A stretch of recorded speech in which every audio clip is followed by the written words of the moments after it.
आमतौर पर diabetes patient का फोकस दो ही चीजों पर होता है। पहला दवा पर और दूसरा परहेज पर। लेकिन एक और ऐसी चीज जो उसको बेहतरीन फायदा दे सकती थी, शुगर को कंट्रोल करने में बेहद मददगार साबित हो सकती थी, ना तो उसे सीखा गया, ना समझा गया, ना ही किया गया। जी हाँ दोस्तों, मैं बात कर रहा हूं मूवमेंट की, यानी अपने जोड़ों को, अपनी मांसपेशियों को चलाने की। अगर इनका इस्तेमाल भी साथ में कर लिया गया होता तो बेहतर तरीके से शुगर को कंट्रोल किया जा सकता था।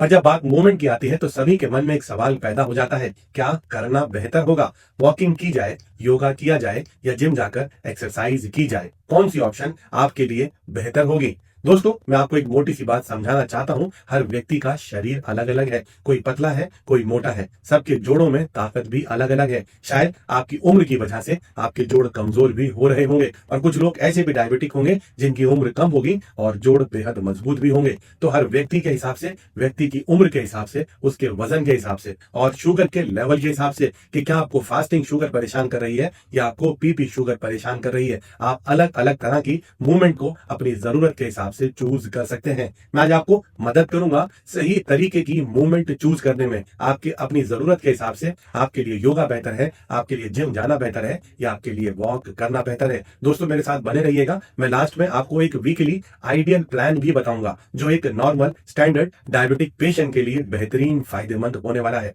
और अगर आपको मेरी आज की वीडियो अच्छी लगे तो मेरे चैनल नेचर सेहत को सब्सक्राइब करना, मेरी वीडियो को लाइक करना, दोस्तों के साथ शेयर करना बिल्कुल भी ना भूलें। चलिए सबसे पहले बात करते हैं वॉकिंग की। दोस्तों, अगर आप एक बार 10 से 20 मिनट वॉक करते हैं तो माना जाता है कि लगभग 20 से 30% तक शुगर के स्पाइक को कम करने में यह आपकी मदद कर सकता है। दोस्तों, ये आपकी मसल्स के अंदर ग्लूकोज के इस्तेमाल को बढ़ाकर शुगर के लेवल को घटाने में बेहद मददगार साबित होता है। यह आपके GLP-1 हार्मोन को ठीक से बनने में और ठीक से काम करने में भी मदद करता है। दोस्तों, अगर आप एक बिगिनर हैं, आपने अब से पहले कोई एक्सरसाइज या वॉक या मूवमेंट नहीं की, तो ये आपके लिए बेहतरीन होने वाला है। अगर आपकी उम्र 40 साल से ज्यादा है, जोड़ थोड़े से कमजोर हो रहे हैं, तो ये भी आपके लिए बेहतरीन फायदेमंद होने वाला है। और खास बात, अगर आपको पोस्ट पेरिंडियल यानी खाना खाने के बाद की शुगर, बढ़ी हुई शुगर परेशान कर रही है, तो ये आपके लिए बेहतरीन होने वाला है। चलिए आगे बढ़ते हैं और दूसरी मूवमेंट की तरफ चलते हैं, वो है जिम जाना या स्ट्रेंथ ट्रेनिंग करना। दोस्तों, ये एक लॉन्ग टर्म में आपको फायदा देने वाला तरीका होने वाला है। जब आप स्ट्रेंथ ट्रेनिंग करते हैं, आपकी मांसपेशियां ताकतवर होने लगती हैं। आपकी मांसपेशियों में GLUT4 नाम के दरवाजे जो उनकी सेल्स पर मौजूद होते हैं, उनकी तादाद बढ़ने लगती है। यानी कि लंबे वक्त में जब ये ज्यादा होंगे GLUT4 दरवाजे, तो ज्यादा ग्लूकोज को एब्जॉर्ब कर पाएंगे, आपके ब्लड से ग्लूकोज को घटाने में बेहद मदद कर पाएंगे। इतना ही नहीं, ये साथ साथ आपकी इंसुलिन की सेंसिटिविटी को करने में भी बेहद मददगार साबित होता है। तो आप जिम जा सकते हैं, आप स्ट्रेंथ ट्रेनिंग कर सकते हैं। ये आपके लिए फायदेमंद होगा अगर आपका फास्टिंग शुगर लेवल ज्यादा आ रहा है, आपका बेली फैट ज्यादा है, यानी कि अगर आप एक थोड़ा सा ओबीज पेशेंट हैं, और तीसरा, अगर आप इंसुलिन रेजिस्टेंस के केस हैं, तो ये जिम जाना, स्ट्रेंथ ट्रेनिंग करना आपको बहुत जल्दी बहुत सारा फायदा दे सकता है।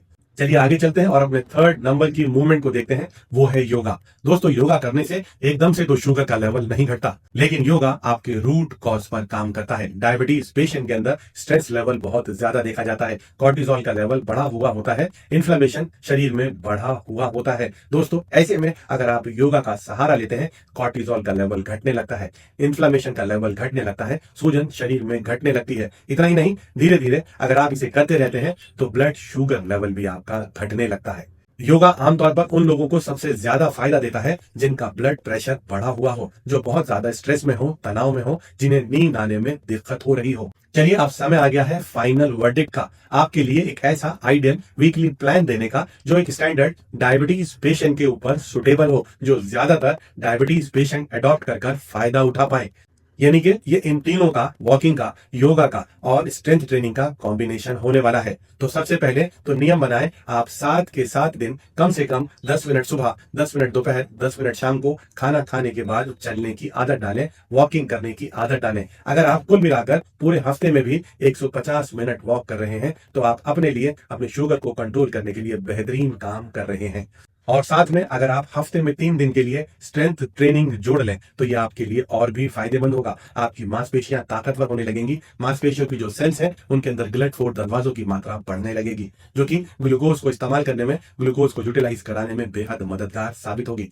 और अगर साथ में आप हफ्ते में 2 से 3 बार योगा या ब्रीदिंग एक्सरसाइजेस भी जोड़ लें तो कुल मिला के आपका एक आइडियल मूवमेंट पैकेज तैयार हो गया। हफ्ते भर में कुछ ऐसा ही अगर आप कर लें तो आप अपने तनाव को कम कर पाएंगे, कॉर्टिजोल के लेवल को कम कर पाएंगे, अपनी मसल्स को ताकतवर बना पाएंगे, शुगर के लेवल को घटा पाएंगे, GLP-1 हार्मोन का प्रोडक्शन भी अच्छा होने लगेगा और इंसुलिन भी बेहतर तरीके से काम करने लगेगी। कुल मिलाकर मैं आपसे कहना चाहता हूं कि right movement is equal to right sugar.